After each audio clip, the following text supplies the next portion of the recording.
الحمد للہ رب العالمین الصلاۃ والسلام علی خاتم النبیین وعلی آلہ وصحبہ اجمعین اما بعد فاعوذ باللہ من الشیطان الرجیم بسم اللہ الرحمن الرحیم قال اللہ تعالی فی سورۃ الانعام وَجَعَلُوا لِلَّهِ مِمَّا ذَرَأَ مِنَ الْحَرْثِ وَالْأَنْعَامِ نَصِيبًا فَقَالُوا هَذَا لِلَّهِ بِزَعْمِهِمْ وَهَذَا لِشُرَكَائِنَا فَمَا كَانَ لِشُرَكَائِهِمْ فَلَا يَصِلُ إِلَى اللَّهِ وَمَا كَانَ لِلَّهِ فَهُوَ يَصِلُ إِلَى شُرَكَائِهِمْ سَاءَ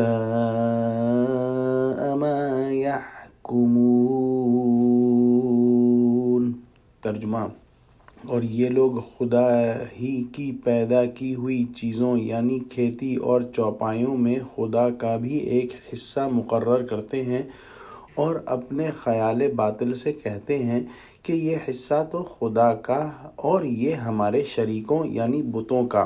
تو جو حصہ ان کے شریکوں کا ہوتا ہے وہ تو خدا کی طرف نہیں جا سکتا، اور جو خدا کا حصہ ہوتا ہے وہ ان کے شریکوں کی طرف جا سکتا ہے۔ یہ کیسا برا انصاف ہے۔ حضرت شاہ صاحب فرماتے ہیں کہ کافر اپنی کھیتی میں سے اور جو ان کے مویشی ہوتے تھے ان کے بچوں وغیرہ میں سے اللہ سبحانہ و تعالیٰ کی نیاز نکالتے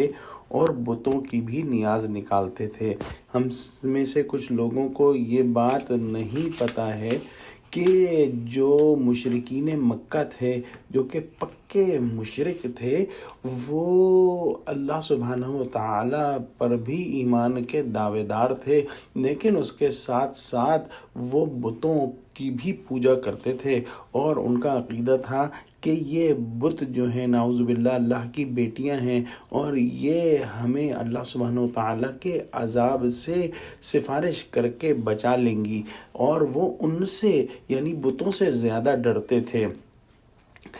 تو بہرحال جو اس آیت کا مضمون ہے اس کے اندر جو ہے جب یہ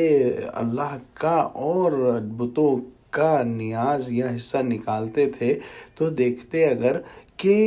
اللہ کے نام کا جانور بہتر ہے تو اس کو بتوں کی طرف بدل دیتے، لیکن اس کا الٹ اگر ہوتا تو وہ نہ کرتے کیونکہ وہ بتوں سے زیادہ ڈرتے تھے۔ اسی طرح غلہ وغیرہ اور جو ان کی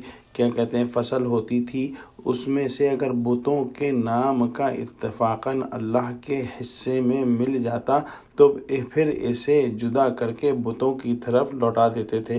اور اللہ کے نام کا بتوں کے حصے میں پڑ جاتا تو اسے نہ لوٹاتے، اور بہانہ یہ کرتے تھے کہ اللہ تو غنی ہے، اس کا کم ہو جائے تو کیا پرواہ ہے، بخلاف بتوں کے کہ وہ ایسے نہیں۔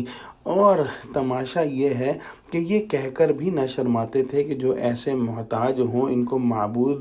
بنانا اور ان کی عبادت کرنا کہاں کی عقل مندی ہے۔ بہرحال ان آیات میں ساء ما کانوا یحکمون سے مشرکین کی اسی تقسیم کا رد کیا گیا ہے، یعنی خدا کی پیدا کی ہوئی کھیتی اور مویشیوں وغیرہ میں سے اول تو اس کے مقابل غیر اللہ کا حصہ لگانا، پھر بری اور ناقص چیز خدا کی طرف رکھنا کس قدر ظلم اور بے انصافی ہے۔ ہمیں بھی یہ کوشش کرنی چاہیے کہ اللہ کے نام پر اگر کوئی خیرات صدقہ کریں تو بہترین سے بہترین چیز صدقہ کریں، ردی مال اللہ سبحانہ و تعالیٰ کی جناب میں نہیں پیش کرنا چاہیے۔ دعا کرتے ہیں کہ اللہ سبحانہ و تعالیٰ ہم کو قرآن کا فہم عطا فرما اور ہم کو سچوں سے جوڑے، آمین۔ وآخر دعوانا الحمد للہ رب العالمین، السلام علیکم ورحمۃ اللہ۔